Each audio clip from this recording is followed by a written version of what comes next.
और बताया गया भगवान ने कितने अवतार ले लिए, अब तक 9 अवतार ले चुके हैं, 10वां अवतार बाकी है। तो भगवान के कुल 10 अवतार है। जो अवतार होने वाला है उसके बारे में वर्णन किया गया। 10 अवतार कौन है?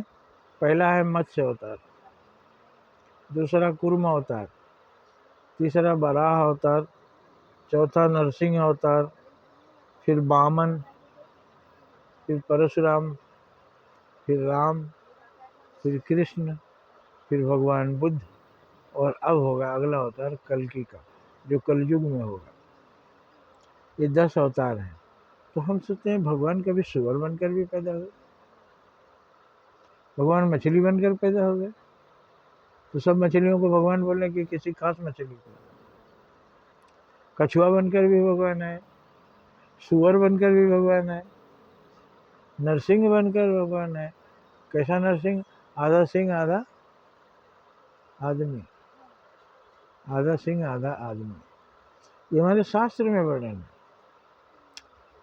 अब नरसिंह के बाद परशुराम, क्षत्रियों को मार के भगाए थे, धरती को 10 बार राजाओं से रहित कर दिए थे। परशुराम के बाद फिर भगवान राम हुए, जिन्हें रावण का विनाश किया, राक्षसों को धरती से हटाया, शिवरी के घर गए, तमाम इन्होंने बड़े बड़े काम किए। तो राम के बाद कृष्ण अवतार हुआ, कृष्ण के रूप में पैदा हुआ। अब कृष्ण के रूप में भगवान आए, फिर बुद्ध के रूप में भगवान आए, अहिंसा परमो धर्म।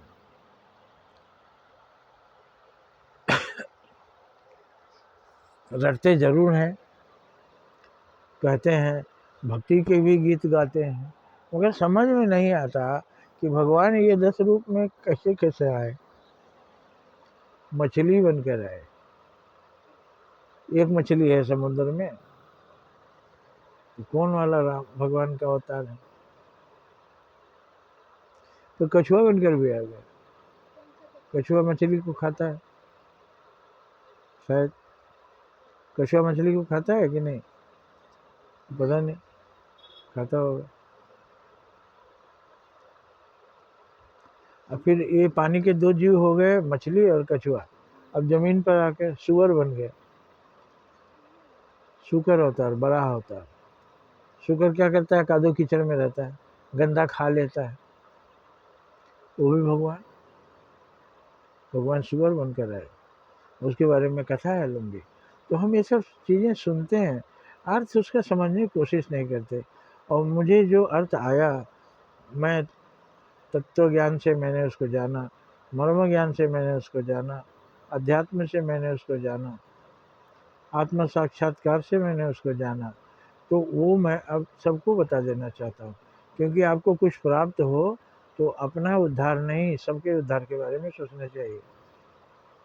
इसलिए मैं सबको ये उपलब्ध करा रहा हूँ। ये 10 अवतार, 10 क्रम है मनुष्य धरती पर जीवों के आगमन का। सबसे पहले यहाँ मछली आई पानी में, सबसे पहले कौन जीव पैदा हुआ?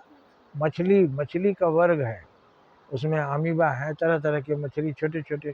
पहले पानी में मछली पैदा हुई, और मछली के बाद पैदा हुआ कछुआ नाम का जीव। जीवन का विकास कैसे कैसे आदमी विकास किया, पहले मछलियां आई और उसके बाद कछुआ आया। उसके बाद जमीन जब पानी से बाहर निकली, कीचड़ उचड़ था, तो वहाँ पर सूकर जैसे जानवर पैदा हुए जो कीचड़ में रह सकते। कीचड़ में रहते हैं, कीचड़ खाते हैं, गंदा खाते हैं, सड़ा गला चीज खा लेते हैं। और उसके बाद नरसिंह अवतार हुआ। उसके बाद मनुष्य आया जब, शेर, आधा आदमी आधा शेर। मैंने मनुष्य ऐसा दास्तान है कि कच्चा मांस खाता था, जीवों को पकड़ कर खा जाता था। तो शेर तो खाता ही है। आदमी भी उसी तरह का था, और बड़े इतिहास में पहले आदमी कच्चा मांस खाता था, फिर आग का आविष्कार हुआ तो मांस को भून कर खाने लगा, फिर मसाले का आविष्कार हुआ तो मसालों में बढ़िया पकवान बना के खाता मांस को। लेकिन खाता है मांस ही ना, और किसी को मारना पड़ता है, तो उस मांस का स्वाद जो आप लेते हैं, आपका मांस भी खा कर के कोई को बहुत स्वाद आता है। क्या आप अपना मांस खिलाने को तैयार हैं? जब आप अपना मांस खिलाने को तैयार नहीं है तो आप दूसरे का मांस क्यों खाते हैं? उसको कितनी तकलीफ होती होगी। ये नरसिंह है। उसके बाद वामन मनुष्य हुआ तो बावना था। वामन माने उसके पास अभी ज्ञान विज्ञान नहीं था। बावना माने क्या होता है? जिसके हाथ छोटे हों, जिसके पैर छोटे हों, जिसका कद छोटा हो, वही बावना होता है। तो मनुष्य अब बावने रूप में आ गया,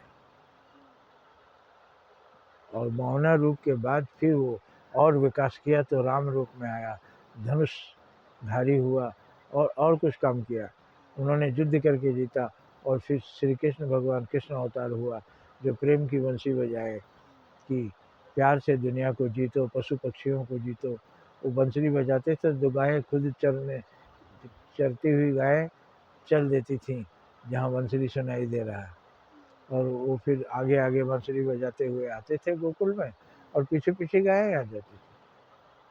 तो कृष्ण अवतार एक नया श्रेणी है, एक नया सीढ़ी चढ़ा आदमी। और उसके बाद बुद्ध भगवान हुए, जिन्होंने अहिंसा परमो धर्मा का प्रचार किया। युद्ध मत करो, लोगों को मारो काटो नहीं, लोगों को खिलाओ, दूसरों का खाना मत छीनो। और अब कल की अवतार हुआ, जिनके हाथों में तलवार है। एक ही बार विनाश होगा और उसका लक्षण दिख रहा है। परमाणु युद्ध होगा और सबके सब एक ही बार में खुश हो जाएंगे। और हो सकता है तब तक धरती में भी कुछ परिवर्तन हो, और हिमालय चला जाए अंदर, दूसरा पहाड़ निकल आए, सारे के सारे शहर गांव आबादी मनुष्य सबके सब सागर में दफन हो जाएंगे। तो ये 10 अवतार भगवान का क्यों बताया गया? अरे सभी प्राणियों में भगवान है, सीधा सीधा तो मतलब हुआ। मछली में भी भगवान, कछुए में भी भगवान। भगवान जीवन को कहते हैं, जीवन ही भगवान है, आत्मा। और श्वास के रूप में हम करते हैं सो हम, सो हम। चंद्र विचित के सह अहम, वह मैं हूँ। ये जो सांस ले रहे हैं यही मैं हूँ, यही भगवान है। मछली भी सांस लेती है, वो भी भगवान। सब में भगवान देखने का हमारा सनातन धर्म कहता है। मछली में भी भगवान, कछुए में भी भगवान, सूकर में भी भगवान, सिंह में भी भगवान, नर में भी भगवान। सब ये भगवान का अवतार है। फिर मनुष्य वामन रूप में आया, नरसिंह रूप में मनुष्य आया, फिर वामन रूप में आया, फिर और सभ्यता आई तो वामन से राम बना, और राम के बाद वामन से परशुराम बने, परशुराम से राम बने। मनुष्य ने शस्त्र धारण किया, फरसा धारण किया है परशुराम ने, फिर राम बने मर्यादा पुरुषोत्तम। किसको मारो? पापी को मारो, उद्धार करो बाकी लोगों का। ये 10 अवतार मनुष्य के विकास की यात्रा, इस संसार में जीवन के विकास की यात्रा है। और सभी रूपों में भगवान ही है। हमारे आसपास जितने जीव जंतु सब में भगवान है, यही तो बताया गया है। और यही हमारे समझ में नहीं आता, सब में भगवान। गुरु में भी तू, शिष्य में भी तू, खुद ही खुद को पढ़ावे, तेरी महिमा समझ ना आवे। डॉक्टर में भी तू, रोगी में भी तू, खुद ही खुद का इलाज करे। हरि ओम हरे, हरि ओम हरे।